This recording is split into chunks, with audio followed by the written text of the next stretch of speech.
Yes, race relations are much improved. But at the core of modern racism is cops versus young black men. Here's what we can do about it. To many, the protests after the shooting murder of black teen Michael Brown in St. Louis will seem like a routine.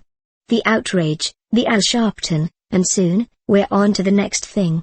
What too few realize is that the main reason so many people think of racism as the core of being black in modern America is the cops, the relationship between police forces and young black men, and how often the former kill the latter under suspicious circumstances. I am the last person to jump in with overheated rhetoric that America is engaged in a war against black men. There is no evidence of anything so deliberate.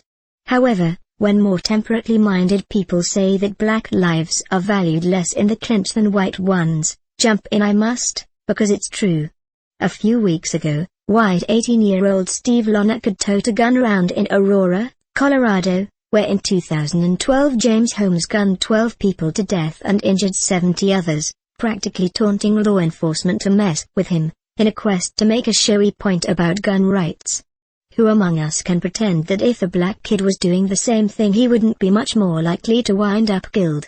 Those inclined to pretend might note that meanwhile, black 22-year-old John Crawford was killed 2 weeks later for holding a toy gun at a Walmart in Ohio.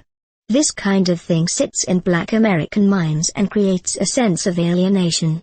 I first started writing about race 15 years ago, perplexed that so many people seemed convinced that nothing had changed on race in America since about 1960. Having grown up in quiet neighborhoods, I didn't get it.